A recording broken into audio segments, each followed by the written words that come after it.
Si no has visto la información del Diplomado en Medicina del Estilo de Vida, te invito a que le eches un ojo porque el programa empieza en abril del 2026. La información la encuentras en amev.org.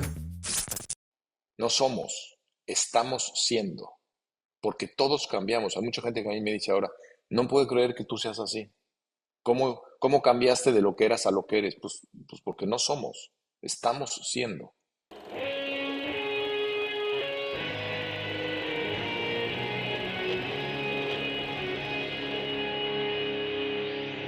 Bienvenidos a Volver al Futuro Podcast, donde platicamos con las mentes que nos impulsan a crear el nuevo paradigma de salud y bienestar, conducido por Víctor Sadia.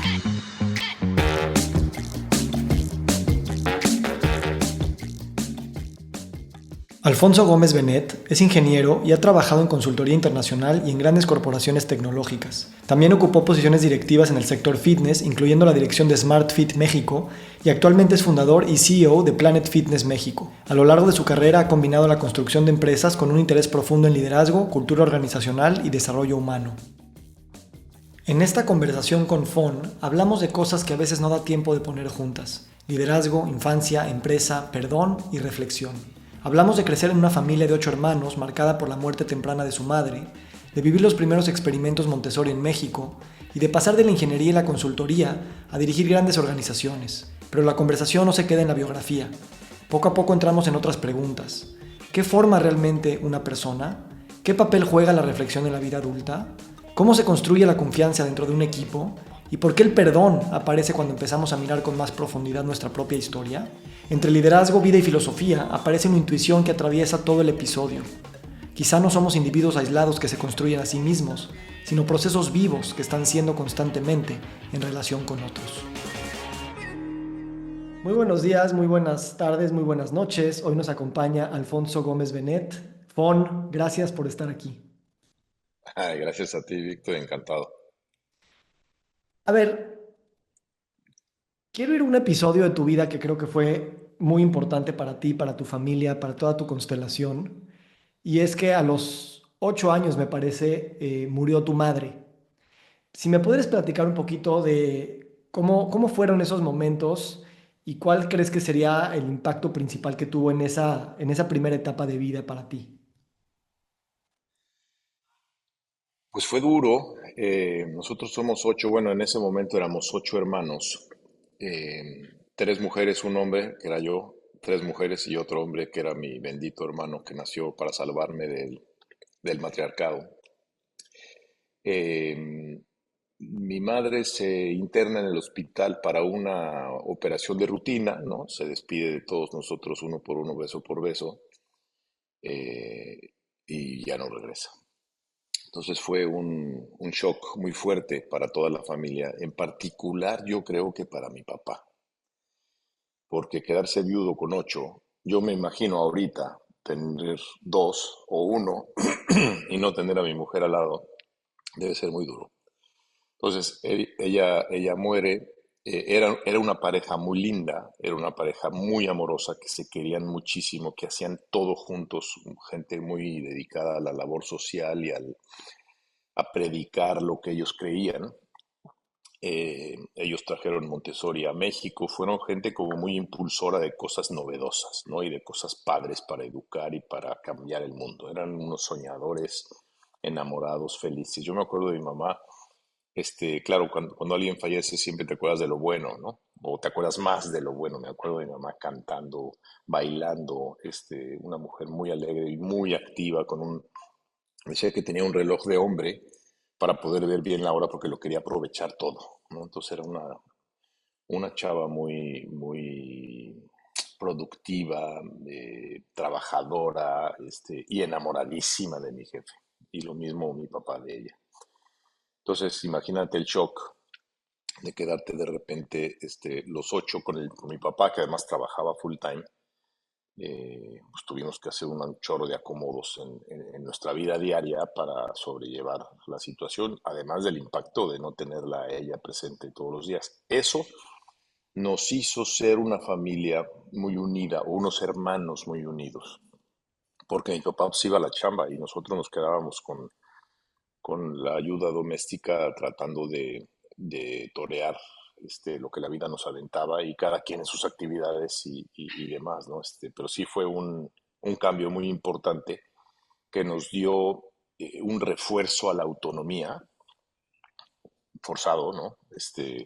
Al que cada quien tenía que resolver sus cosas o con poca ayuda, también a la unión, ¿no? De échame la mano, yo tú y yo mañana y tú hoy.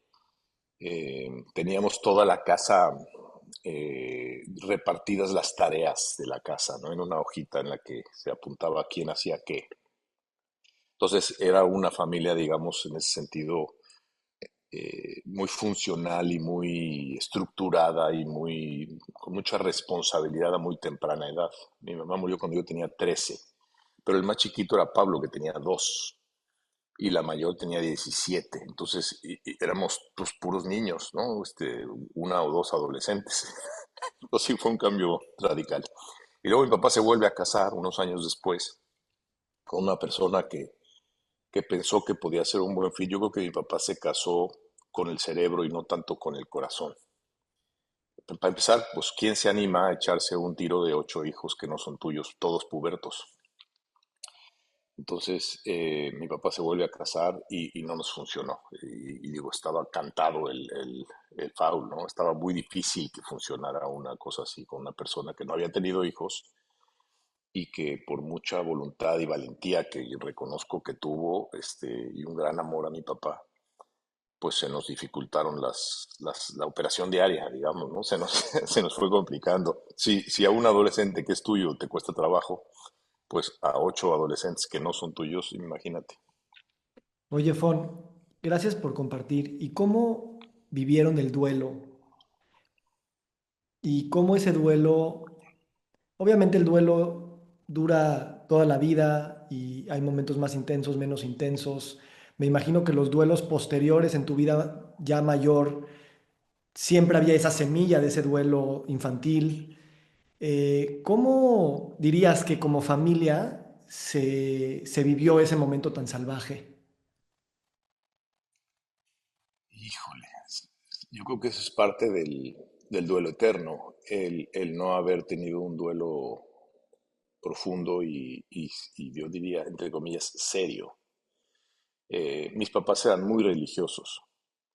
Entonces, cuando mi mamá murió, yo me acuerdo las misas, yo me acuerdo desde el ataúd en mi casa, cuando llegaron a velarla, eh, todo mundo, los asistentes, muchísima gente, gente que yo no conocía, que llegaban y llegaban y llegaban y llegaban, todos cantando canciones de alegría, de liberación, de resurrección, de conexión con lo sagrado.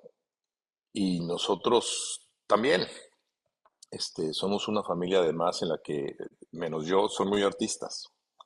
Entonces, todas mis hermanas cantan, son afinadas, tocaron la guitarra, y entonces era como una fantasía.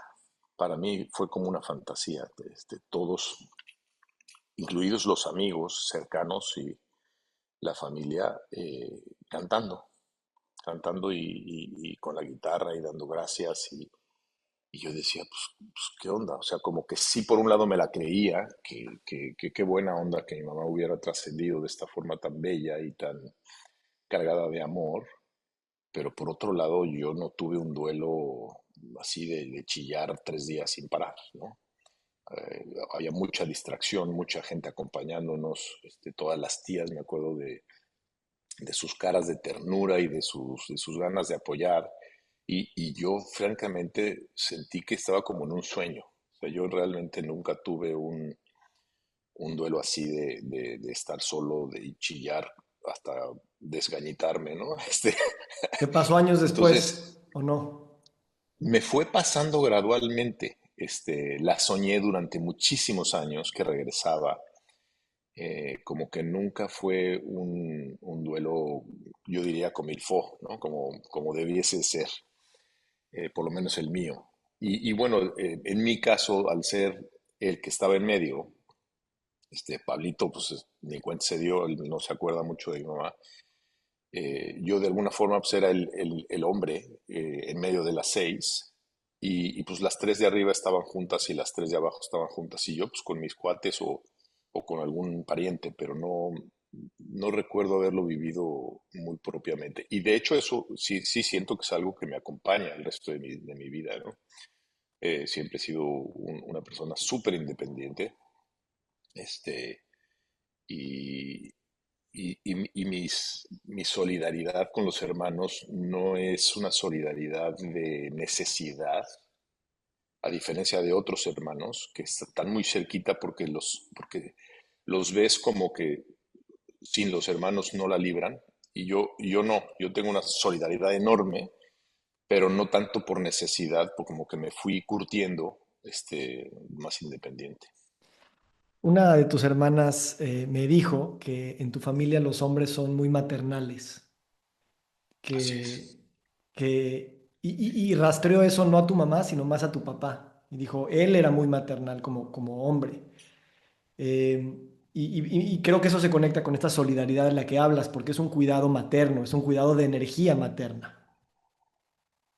Sí, sí, sí, los hombres, fíjate, curiosamente, los hombres, todos los sobrinos, todos los hombres de mi estirpe, no de los hermanos de mi papá o de mi mamá, sino todos los hombres nuestros, los hijos de mis seis hermanas, ¿no? O de mis cinco hermanas que tienen hijos. Eh, todos son buscadores, muy sensibles, músicos o artistas de alguna forma, talentosos, y todos con un cariño maternal muy fuerte entre ellos y con sus seres queridos, ¿no? A mí mis hermanas me dicen, tú no eres papá, tú eres mamá. Ujú.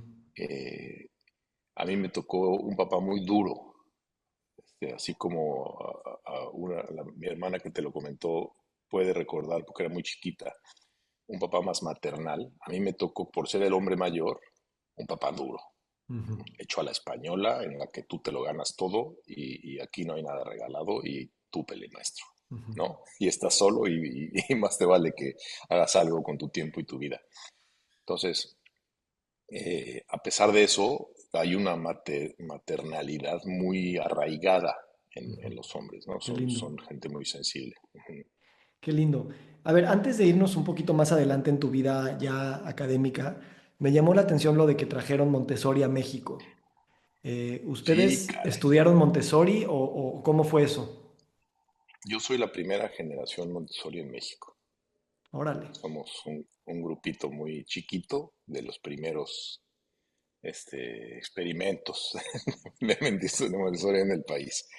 Mi mamá conoció Montessori. Ya había una escuela Montessori en Chihuahua, de una familia vaca, que la había traído una americana a Chihuahua, que había cruzado por El Paso y que vivía allí y que había traído este método de educación moderno. Mi mamá, de alguna forma, por los círculos en los que se movían, siempre innovando y buscando cosas padres o religiosas o educativas, se topa con esta familia de la cual se hacen hermanos y van a Holanda a traerse la metodología de manera ya institucional, ¿no? Me acuerdo de mis papás buscando la manera de fabricar el material Montessori localmente, ¿no? Y trajeron la escuela oficial de guías Montessori a México. Cuando Pablo, mi hermano, nació, mi mamá tomó el curso, fue la primera generación de guías Montessori formadas en México. Y para mí, bueno, Montessori es parte de mí, sin darme cuenta. Montessori es una de esas cosas que te pasan en la vida que no te das cuenta. Como cuando te dicen, oye, tú sufriste mucho las tareas y la disciplina de la escuela. No, yo jugué, toda mi vida jugué. Bueno, toda mi primaria jugué, ¿no? Que fue toda la parte Montessori. Entonces, no te das cuenta de que estás aprendiendo, no te das cuenta de todo lo que estás absorbiendo, ¿no? De reglas de vida, de civilización, de respeto, de convivencia, de inquietud, de curiosidad, que te las vas a llevar toda tu vida, pero no te diste cuenta cómo entraron a tu ser, ¿no? Es muy bonito. Yo también tuve la suerte de hacer Montessori y también para mí es algo siempre en mi generación, yo entré a Montessori por ahí del año 89. Ya había suficiente cultura para saber que era una metodología diferente y ya tenía un proceso de autorreflexividad de que esto era diferente. Pero de todas maneras, me di cuenta del poder ya más avanzado en mi vida, que dije, ay cabrón, o sea, estas cosas son para mí muy diferentes a cómo otras personas las conceptualizan, las viven. Y en mi caso, una de las habilidades, más bien, sí es una habilidad, pero también es no sé cómo llamarle, la curiosidad. Para mí es algo que es muy importante y que mucho lo rastreo a poder crecer en un ambiente donde se necesita la curiosidad, no nada más se incentiva. Correcto, correcto. En Montessori no podrías estar en Montessori sin tener curiosidad, porque toda la invitación es a que tienes un menú, ¿no? Tú lo viviste. Y ese menú, pues ahí está. Y tu curiosidad es la que te lleva a aprender. Es el motor. Y para mí es el motor de la vida. La curiosidad por aprender, la curiosidad por entender a la otra persona, la curiosidad en general es la gasolina de la vida, de la innovación, del entusiasmo, del logro, de la conquista, de la construcción, de muchas cosas. Y también la autonomía. La curiosidad refuerza la autonomía porque eres tú quien tiene la curiosidad, no son los demás. A lo mejor algunas veces que jalas con la bola, ¿no? Que traen un material y algunos se entusiasman con el material y ahí vas. Pero en general es una curiosidad que hace que la autonomía aumente. Entonces esa mezcla autonomía-curiosidad es una herramienta de vida poderosísima, ¿no? Que te cambia el tenerlo o no tenerlo. Uf, coincido contigo. También para mí la curiosidad es ese motor de vida. Y en mi caso fue también, yo creo, fundamental en mis procesos de sanación, ¿no? De qué va a pasar, qué puedo aprender de mi mente, qué puedo aprender de mi sistema, qué puedo aprender de la psicología que ilumine mi situación, etcétera, etcétera. Y de alguna manera podríamos hasta definir la curiosidad como necesaria para la sanación también, porque, ¿no? Ujú, ujú. Y como decía antes, yo no me di cuenta de lo valioso que fue tener esto que no sabía yo que tenía, esta autonomía y esta curiosidad. Entraron a mi ser sin que yo me diera cuenta y fueron parte o son parte fundamental de mi persona sin que yo me diera cuenta. Yo reflexioné sobre esto y no solo sobre esto, yo reflexioné sobre casi todo muy tarde. Yo fui un hombre de acción y en la acción no tenía tiempo o no tenía interés o no me lo fomentaron para reflexionar sobre lo que estaba pasando en mí, por ejemplo. Yo no me volteaba a ver a mí, yo estaba consiguiendo, logrando, trabajando. Pero hasta muchos años después dije, wow, ¿no? Esto que a mí me entró en el organismo, pues sin que yo quisiera, ¿no? Me lo regalaron, qué poderoso es, ¿no? No me di cuenta durante ese transcurso de adoptar esas prácticas, me di cuenta después, mucho después. Me encanta. Me encanta. Y sabes, o sea, más allá del método Montessori que tu familia trajo a México, nada más por ese gesto de traer algo nuevo tan radical, ya hablaba mucho de quiénes eran tus padres como personas curiosas y autónomas. Entonces, no nada más te lo dieron en un sistema educativo, te lo dieron a través de su ejemplo de una manera muy obvia, que pasó desapercibida, pero que está cañón. Sí, yo siempre decía, y luego probaron diferentes cosas, ¿eh? No que se quedaron ahí.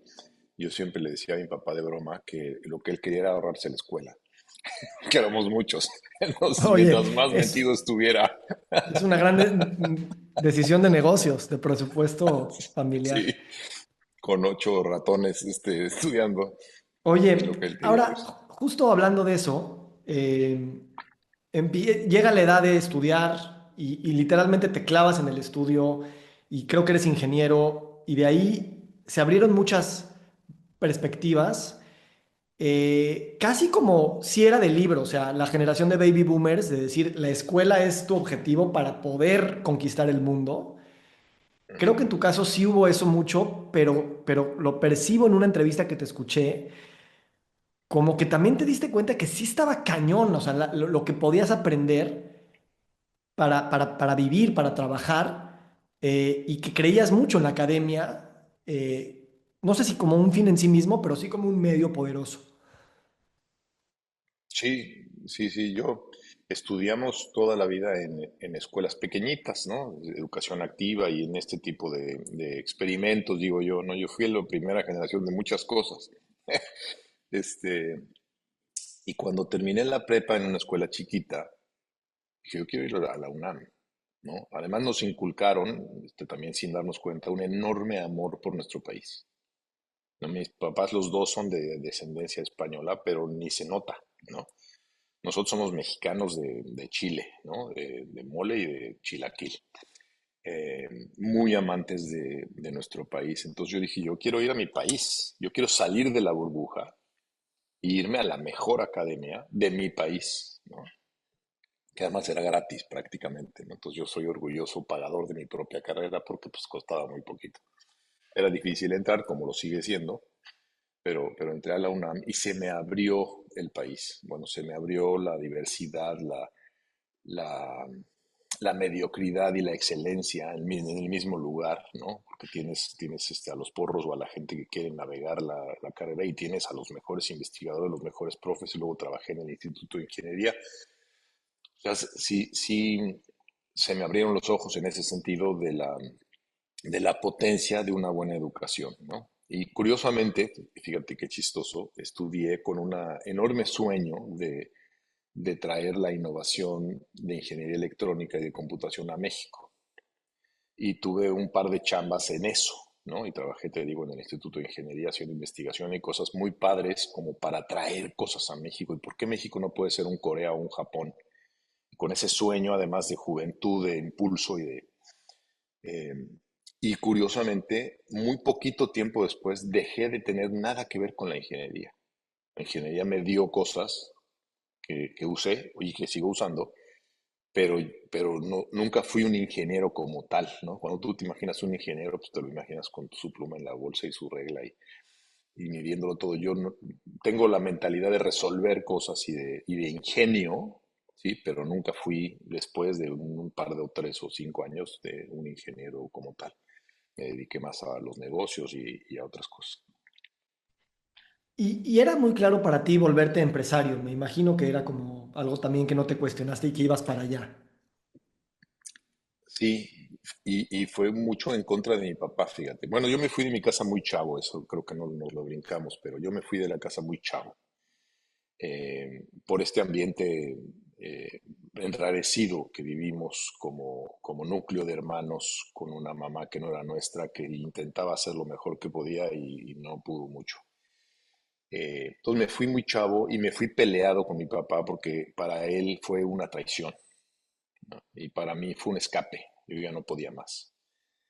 Entonces, la universidad me dio ese florecimiento que ya lo traía yo de autonomía, pero se me abrió un poco el mundo y mi país en particular. En ese momento estaba yo en la selección nacional de remo y pues era logro por todos lados, ¿no? Era logro deportivo, era una friega porque vivía y trabajaba en lugares muy remotos y muy distantes y pues el remo es un deporte muy duro y muy exigente.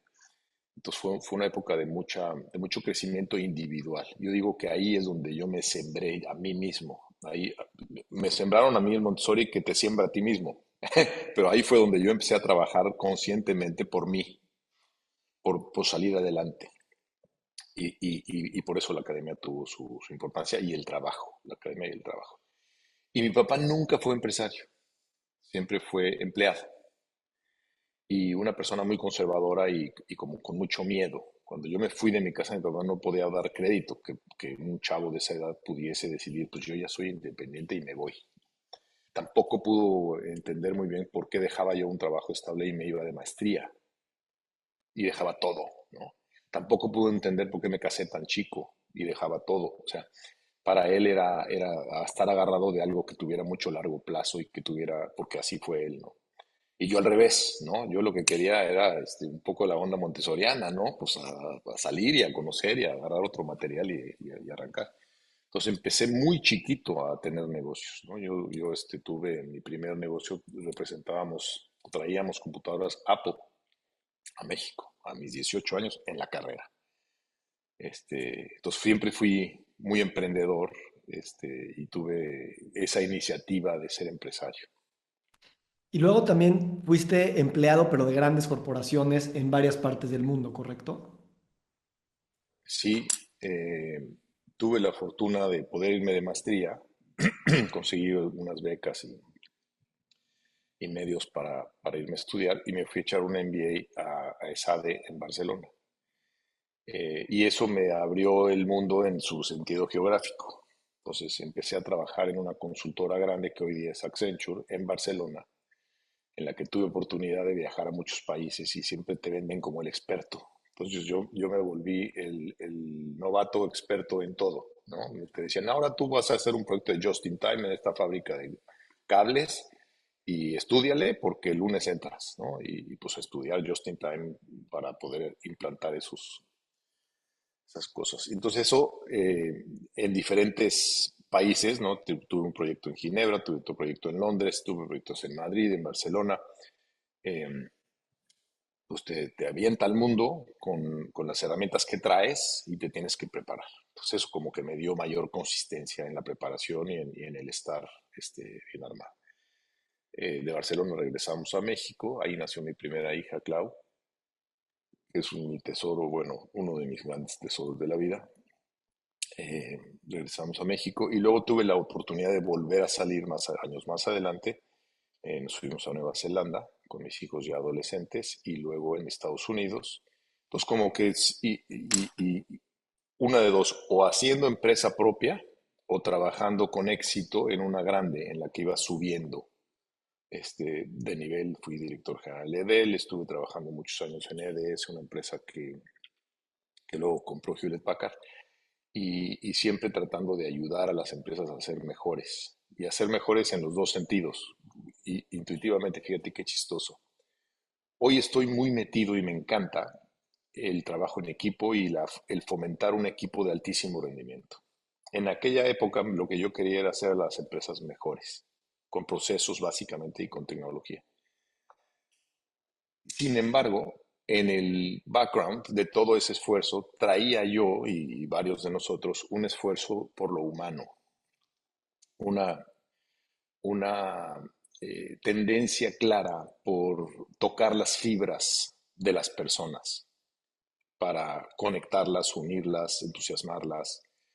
Y desde muy chavo nos metimos un grupo y yo a estudiar y a absorber culturas y teorías de performance humano.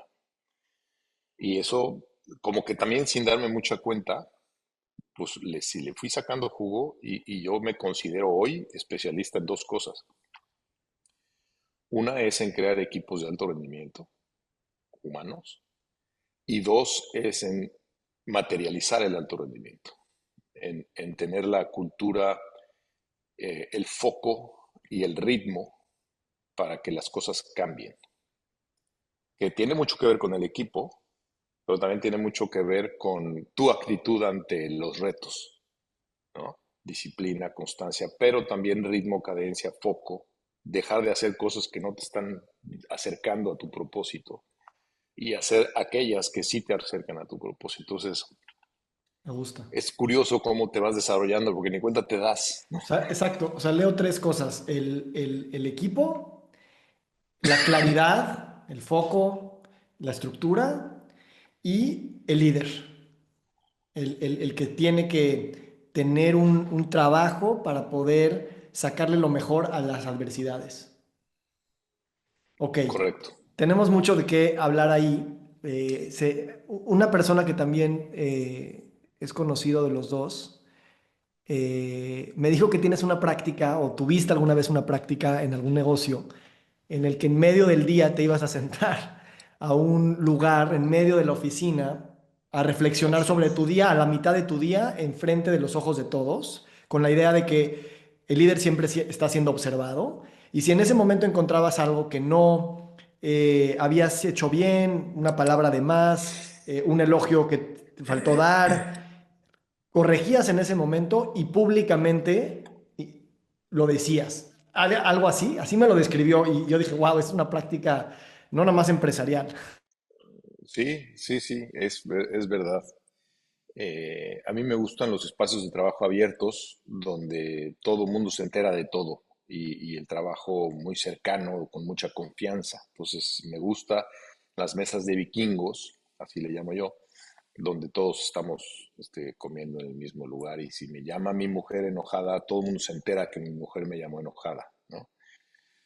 Cosa que no sucede ya afortunadamente. Pero este ambiente abierto hace que nos conectemos mejor, a fuerzas. Es un poco como el Montessori, curiosamente no lo había pensado hasta ahorita, Y como tu en el que, casa sin papás y entre nosotros nos organizamos. ajá, en el que todo el mundo está haciendo lo suyo, pero sabiendo dónde están los demás y conectados con los demás. Bueno, en ese ambiente abierto hay algunos espacios más recluidos. Hay, en este momento, en esta empresa de la que estamos hablando, había una zona de recreación que hice yo, ¿no? Un billarcito y un jueguito de fútbol y un Nintendo y algunos otros aparatejos para que la gente nos distrajéramos. Y conseguí de donación un sillón de masaje, de estos que hay en algunos lugares que te masajean muy sabroso. Y dije, este es el lugar, ¿no? Uno de los gurús que yo más admiro en mi vida me enseñó que la reflexión es lo más importante que tenemos, porque es lo que te permite ser consciente y luego resolver. Y entonces me puse a mí mismo la meta de tener un momento de reflexión diario. Bueno, varios momentos de reflexión, pero ese, curioso, es al medio, a la mitad de la oficina, en la zona, bueno, no a la mitad, pero en la zona de recreación, en un sillón de masaje, 15 minutos todos los días. Y pues me salía yo de una junta para irme a ese lugar, lo tomé como con mucha disciplina. Y era justamente eso, era un lugar para reflexionar, ¿no? ¿Dónde estoy? ¿De dónde vengo? ¿De dónde vengo hoy en el día? ¿No? Y a dónde voy y qué me faltó o qué puedo hacer mejor. Entonces ahí te das cuenta de que no saludaste a la gente, de que entraste en chinga a tu oficina de mal humor, ¿no? De que lo que está viendo la gente de ti no es lo que tú quisieras, ¿no? No estás inspirando, no estás jalando, no estás conectando, no estás sonriendo, no estás haciendo muchas cosas que deberías de hacer, porque la chamba más importante que un líder tiene, en eso creo yo, es coordinar los espacios psíquicos y emocionales para que su equipo pueda dar el 100. Y no estás haciendo eso. Con tu presencia distraída o activa o exigente, no necesariamente estás trabajando en construir o en gestionar los espacios psíquicos y emocionales para que tu equipo pueda dar el 100. A lo mejor estás metido en tu propio ruido. Entonces, ese momentito te da la oportunidad de decir, ¿qué estoy haciendo? Me Y en encanta. ese qué estoy haciendo, pues, hay muchísimas oportunidades de hacerlo mejor o de darte cuenta o de cambiar o de tener esos diálogos que decías que faltaron o de meter a acelerador en algún lado. Me encanta. Mira, para mí es muy obvio esto que decías de que los equipos, que las personas que tú decías, tenía esta idea de querer conectar con las fibras de las personas, ¿no? No nada más desde la humanidad para ser amigos, sino porque eso genera productividad, genera innovación, genera creatividad. ¿Qué es lo más claro para ti que tocar las fibras de las personas hace que esa productividad aumente? Somos una especie social por naturaleza, es intrínseco, no es algo que decidamos o no.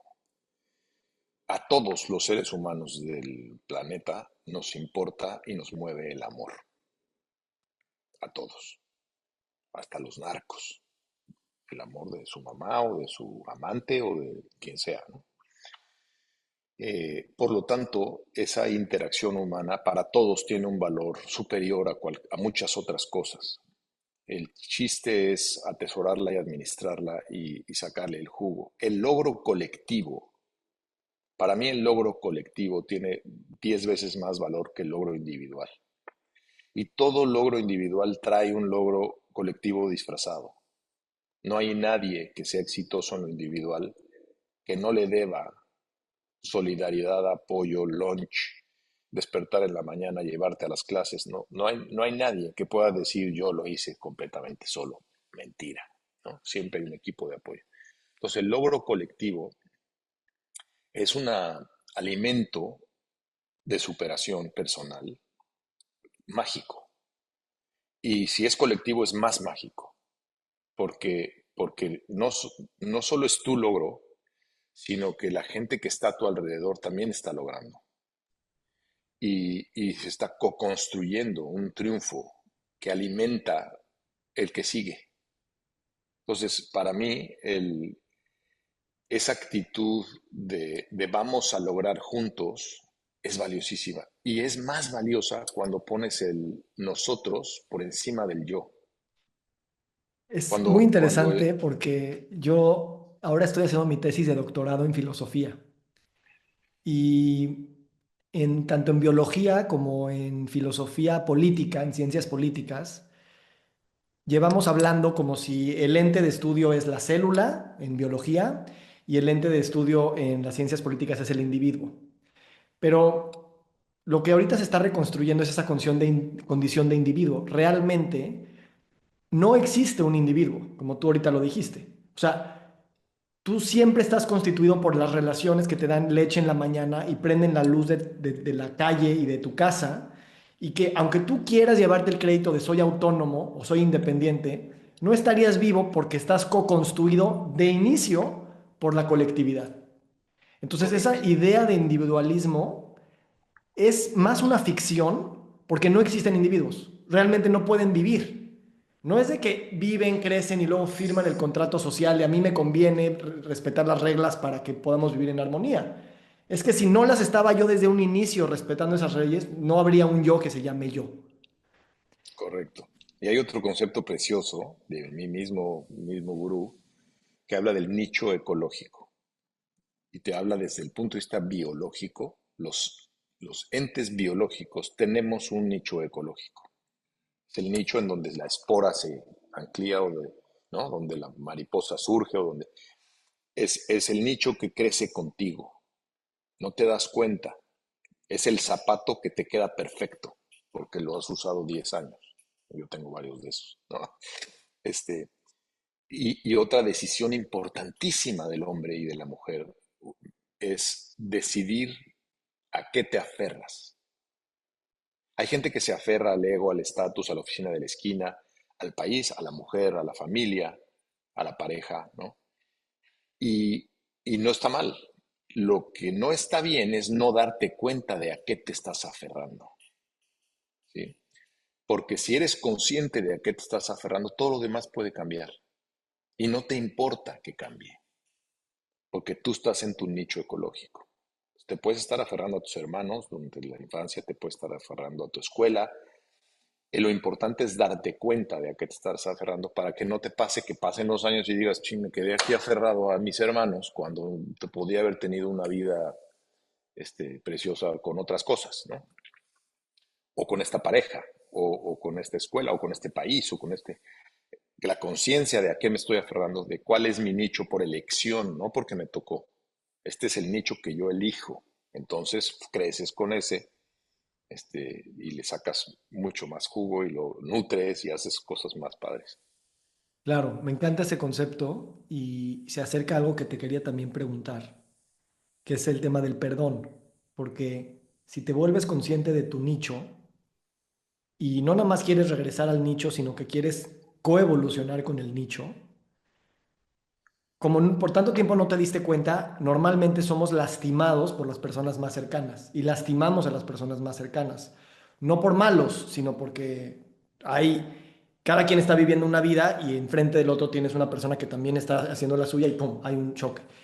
Y yo creo que necesariamente la vuelta al nicho, no sé cómo ha sido para ti, aunque debo admitir que sí, o sea, alguien de tu familia me dijo que has trabajado mucho el tema del perdón. Eh, lo digo para ser transparente contigo, no, para no llevar una pregunta que salga de otro lugar. No, no me dieron ninguna circunstancia. Lo que me dijeron es, ha trabajado mucho el perdón.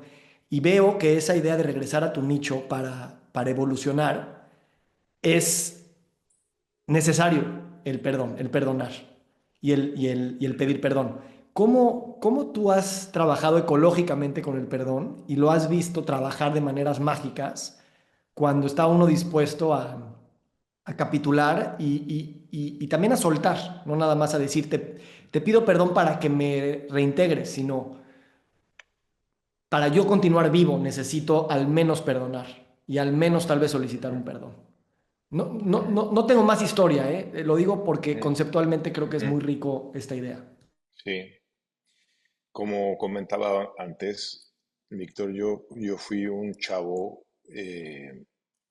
muy autónomo que se cree que se construyó a sí mismo, o que creyó que se construyó a sí mismo, ¿no? Luchón, me pagué la carrera que no me costó, me fui de maestría con mis propias becas, o sea, fui muy para adelante, para adelante, construyendo, comprando, haciendo la casa de los hijos, como que siempre construyendo y siempre ocupadísimo en lo mío, ¿no? Y en lo nuestro. Y poco reflexivo. Me enojé con mi papá, me voy de la casa. Y mi papá, pues, como si no existiera. Lo buscaré de vez en cuando, ¿no? Y un poco lo mismo con la familia, pues te vas a vivir a otro país, ¿no? Muy poco reflexivo sobre lo que te está pasando, sobre lo que traes. Muy poco. Yo aprendí a ser reflexivo muchísimo tiempo después de estar logrando, conquistando y siempre ocupado por lo que sigue. Y la reflexión es el arma más poderosa que el ser humano tiene, porque abre puertas y porque te hace ser tú y te profundizas para adentro, ¿no? Y te conviertes en quien realmente quieres ser. Si no reflexionas, estás haciendo lo que la vida te avienta o lo que la voluntad de ese momento te dio. Entre A y B, pues A, ¿no? Te vas corriendo, pues brecha derecha, izquierda, pues derecha, ¿no? O izquierda, la que sea. Pero sin esa capacidad de reflexión profunda. Entonces, yo aprendí muy tarde a reflexionar y a reflexionar de veras, porque la reflexión de A o B no cuenta en ese sentido. Este, y la reflexión te invita al perdón. Y cuando te das cuenta del daño que hiciste o del daño que te hicieron sin querer, con muchísimo amor, ¿no? Yo me siento muy lastimado por cosas que me hicieron o que sufrí con gran amor, en un ambiente de verdadera y genuina generosidad, ¿no? Pero me apachurraron, ¿no? Y de regreso lo mismo. Entonces, sí, efectivamente, el tener esa capacidad de ver al otro y de tratar de no juzgar. En mi casa se juzgó siempre. Fulanito es A, Perengano es B, ¿no? Y no entiendes que las personas no son, sino que están siendo. No somos, estamos siendo, porque todos cambiamos. Hay mucha gente que a mí me dice ahora, no puedo creer que tú seas así. ¿Cómo cambiaste de lo que eras a lo que eres? Pues porque no somos, estamos siendo.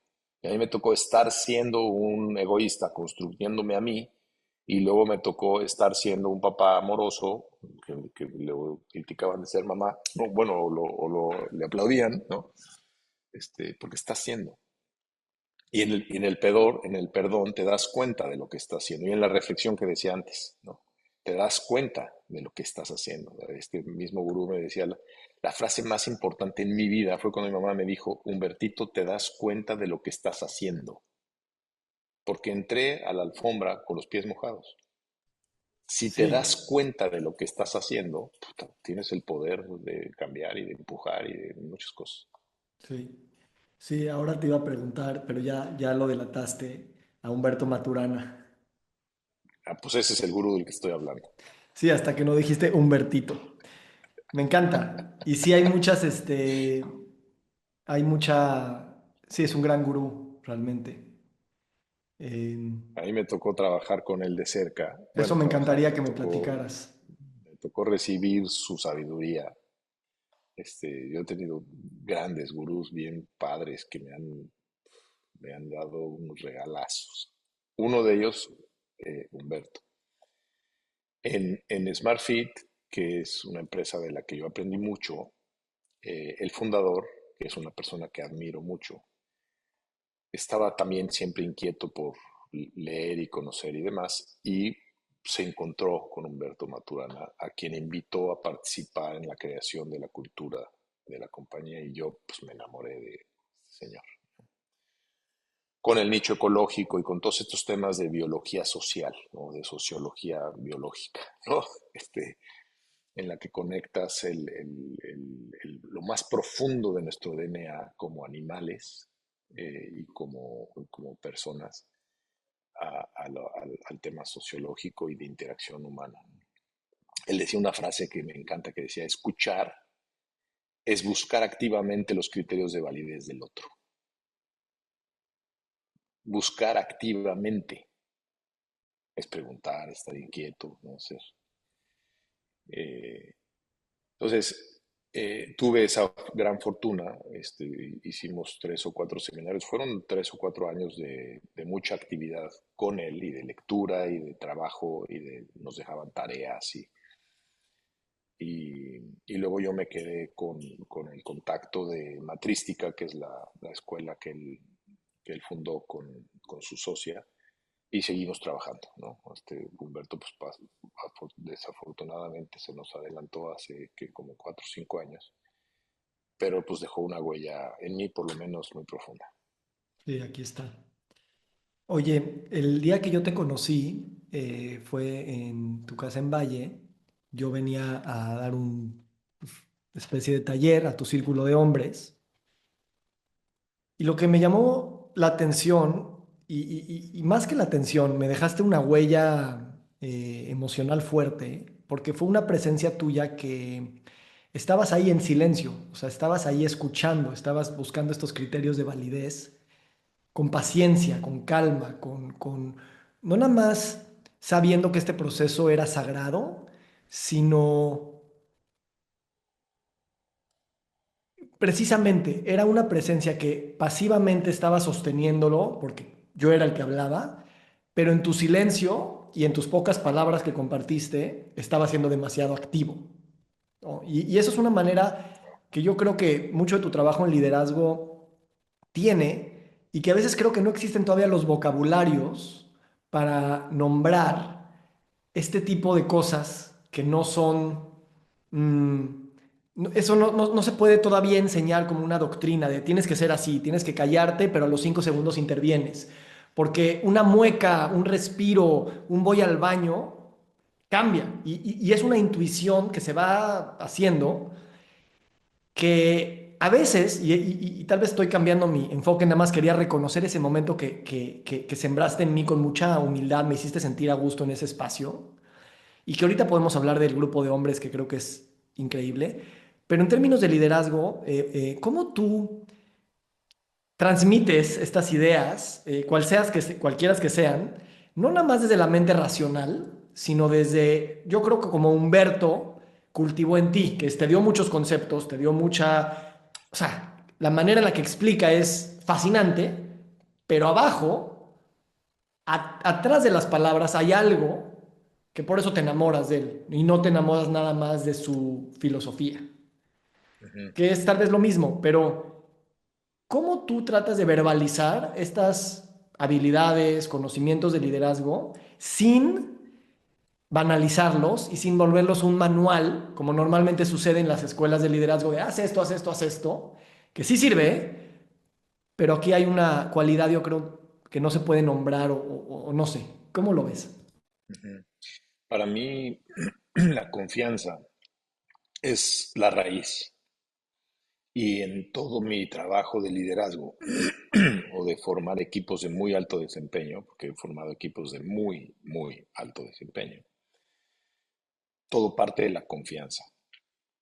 Si cultivas y creas esa confianza neta neta quiere decir auténtica, es mucho más fácil generar espacios de incluso de silencio donde la gente esté leyendo, lo estemos leyendo, nos. Esa confianza te invita a, a tener la curiosidad del otro y de abrirte. Y en el grupo de hombres, pues pasa mucho que como lo único objetivo es ayudarnos a ser mejores hombres, se genera una confianza rápido. No llego ahí con el título de director general ni de... Llego ahí como pues, este cuate en calzones que aquí está y aquí y tiene este miedo y tiene esta bronca y quiere ser mejor en su paternidad o en su pareja o en su... ¿no? Y uno se desnuda. Y lo mismo intento hacer en los equipos de alto rendimiento, generar una confianza personal en la que quien escucha lo que yo digo no piense, lo está diciendo para quedar bien, sino que esté convencido de que lo estoy diciendo porque creo firmemente que eso es lo mejor para nosotros, no para mí, para mi agenda personal, para nosotros. Entonces, cuando se genera esa confianza, las cosas florecen de una manera mágica, mágica, porque no es el concepto que aprendí en Harvard, no es el libro que leí, es que estoy convencido de que eso es lo mejor para nosotros, para este grupo, para esta empresa, para esta relación, incluso a nivel pareja, ¿no? Cuando siempre está el nosotros por encima del yo, todo cambia. Sí. No es que yo me quiera ir a trabajar temprano, es que para nosotros esto es importante y le cambias el sabor.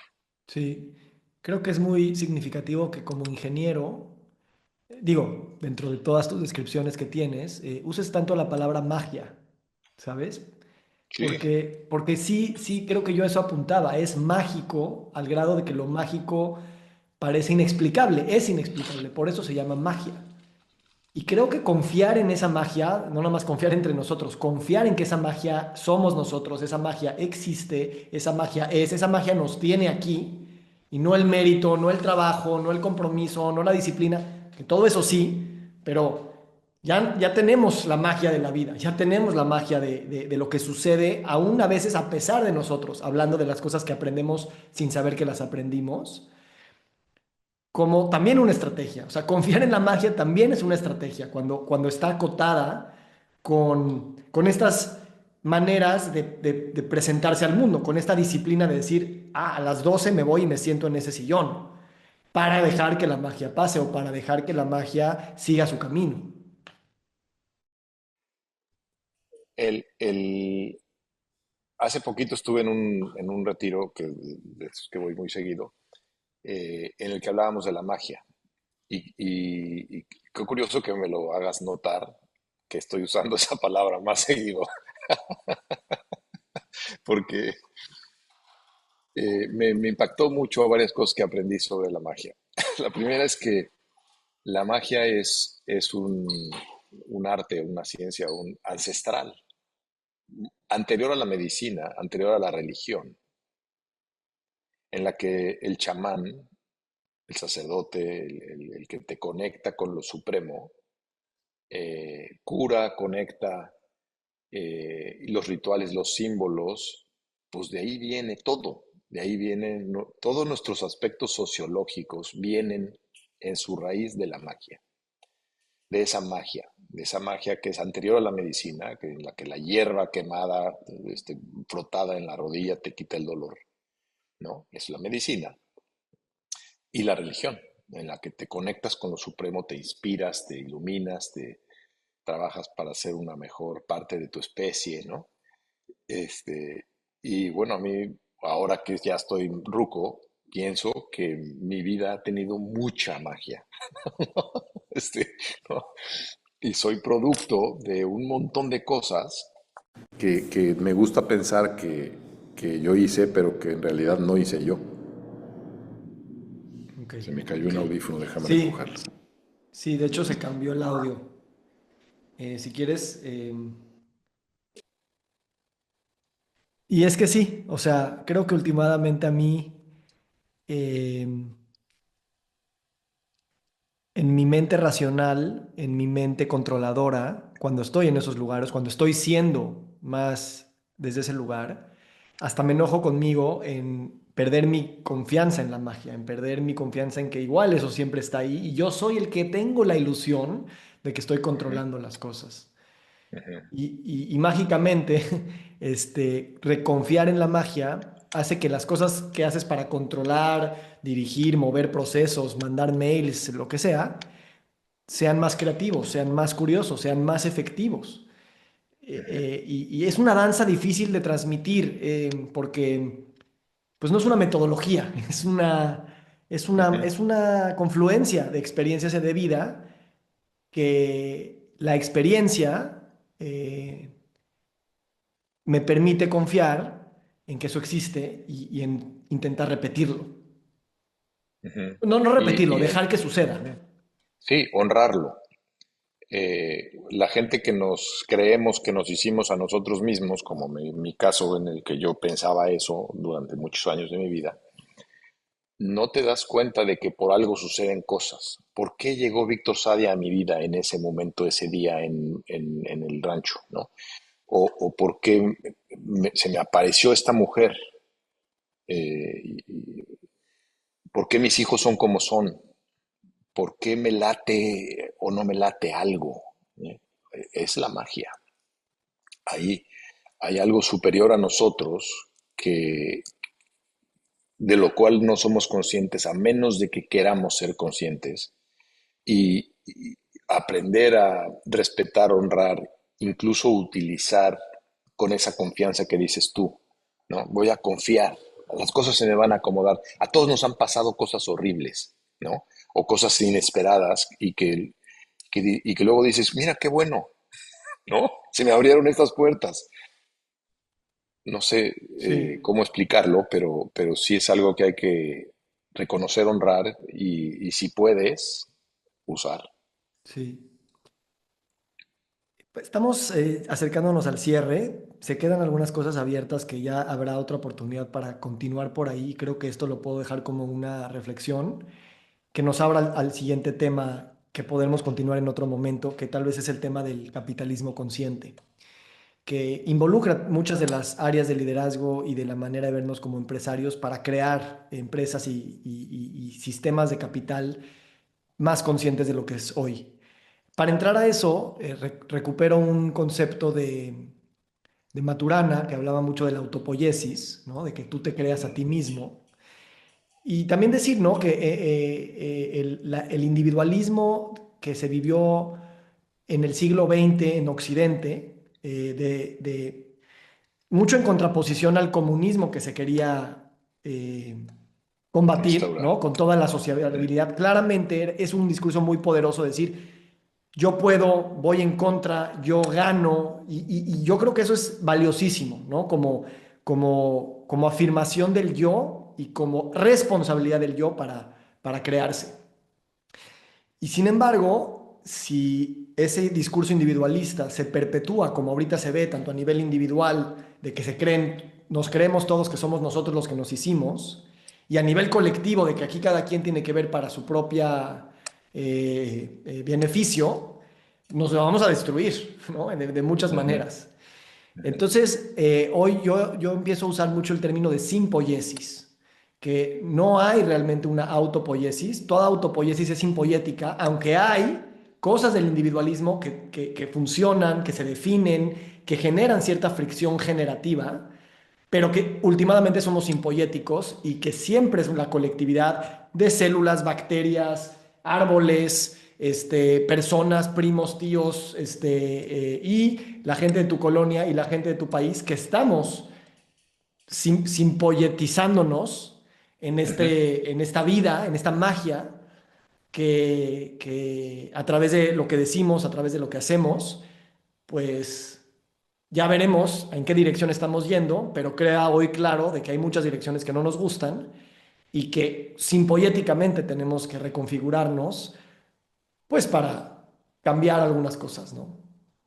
Sí, la falsa ilusión de que controlamos o de que estamos construyendo tiene un lado muy rico, que es la capacidad que te empuja, pero tiene un lado muy pobre, que es ignorar tu rol en ese ecosistema. Eh, Tú estás haciendo en un lugar, con una gente, en un ambiente, ¿no? Entonces, es ilusorio pensar que no es así. Y es precioso reconocer que sí es así, porque entonces te vuelves empático, conectas, jalas y te jalan y te dejas llevar, ¿no? Por cosas que te laten o que te sonaron o que... Y el capitalismo consciente es un poco así. Sin el lado capitalismo viene del egoísmo, viene de yo voy a hacer una idea mejor que el otro. Y gracias al capitalismo tenemos los avances que tenemos como humanidad. Pero es como comer, ¿no? Todos los animales necesitamos comer, pero no por eso nos vamos a dedicar 24 horas a comer, que es lo que le pasa al capitalista acérrimo, ¿no? Es profit, profit, profit, trimestre, trimestre, profit, profit, trimestre, yo, bolsillo, evita. Y cuando te das cuenta de que en realidad tu rol en este ecosistema es añadirle valor al ecosistema, como empresario, como papá, como tienes que considerar a todos los elementos del ecosistema y ver cómo le añades valor a todos los elementos del sistema, a tus proveedores, a tus clientes, ¿no? Que es lo que promueve o promulga el capitalismo consciente, que es vamos a añadir valor, no nada más al accionista, sino a todos los jugadores, que es un poco lo que pasa como seres humanos. Voy a añadir valor no solo a mi familia, a mi paternidad, a mis hijos, a mi sociedad, a mi manzana, a mi comunidad, a mi colonia, ¿no? A mi país. Vamos a dejar, Fon, este tema porque creo que me gustaría que luego veamos un foro para que continuemos ya más de lleno en ese tema que también a mí me interesa. Y como sabes, tengo un espacio que trata de ser un ecosistema para empresarios y empresarias que queremos aprender a actuar y a pensar desde ese lugar, porque lo estamos inventando. No es algo que ya existe, es algo que se está inventando como humanidad. Y sí, o sea, pasar de esta idea de que el suma cero que nos vendió el capitalismo, de escoges si le haces bien al accionista o al planeta, si haces bien a tu mamá o le haces bien a tu esposa, y esas contradicciones, esta nueva manera es, no, a ver, encontremos la manera, tiene que haber la manera, y si no, hacemos que haya la manera de que todos reciban ese valor. Y claro, es más complejo, eh, pero es la apuesta, yo diría, más correcta, porque es la que más copia lo que ya vemos de los sistemas vivos regenerativos que funcionan, es cuando son así. Ujú. Incluido, y es que me emociona mucho, pero incluido el hecho de que tu propia muerte, tu propia desaparición del sistema, ayuda al sistema. Y eso es algo que Ujú. se ve en varios sistemas, en particular en la biología, en las especies, en las células con los procesos de apoptosis. Entonces, ahí hay un grado interesante de cómo también nuestra propia finitud individual ayuda a que el sistema siga encontrando nuevos espacios de balance. Y eso, Ujú. y no Ujú. es nada más la muerte biológica, es la muerte de ideas, es la muerte de roles, es la muerte de perspectivas que tenemos Incluso que el silencio. suicidar. Incluso el silencio que decías tú, o sea, para que el grupo conecte, hace falta que uno se calle. Sí, lo dijiste tú. Me encanta. Sí. Gracias, Fon. Gracias por esta conversación. Honro mucho tu trabajo. Me encanta el sabernos conectados desde este lugar, porque eso simplemente imprime confianza en mí, en mi vida. Y pues te dejo a ti cerrar como tú quieras y dejamos abierta la puerta para continuar. Me siento un poco mal al concluir esta preciosa plática en la que me has permitido a mí platicar de mí. Me siento mal por eso, porque solo hemos platicado de mí y no se trata de eso. Se trata de cómo lo que tú haces o dejas de hacer ayuda o contribuye a tu nicho ecológico y al resto de las personas. En ese sentido, me siento culpable de haber acaparado la atención en mi persona como si mi persona fuera importante. Y mi persona solo es o ha sido importante por cómo toca a los demás. Y de eso no hemos hablado y no soy yo la mejor persona para hablar de eso. Entonces, Pues sí. me voy con esa reflexión, con esa gratitud y agradecimiento de conectar con gente que piensa padre, positivo, amoroso, conectado y generoso. Gracias, Fon. Y también como un acto de... No quiero tener la última palabra también por lo mismo que a ti te da culpa, pero hay algo interesante ahí porque ese enfoque en ti es también generoso, no es necesariamente egoísta. Además de que el marco de este podcast es una entrevista de mí hacia ti, entonces eso era lo que se esperaba y eso es lo que obtuvimos. Y al mismo tiempo, como tú bien sabes, porque sabes escuchar, y como yo me entreno a escuchar en estos espacios, a veces el que escucha recibe más. Entonces, a veces es al revés la culpa, ¿no? Ahora a mí me tocó aprenderte mientras tú hiciste la chamba. Padrísimo. Gracias por todo, te deseo un muy feliz día y estamos en contacto. Gracias, Víctor, igualmente. Saludos a todos.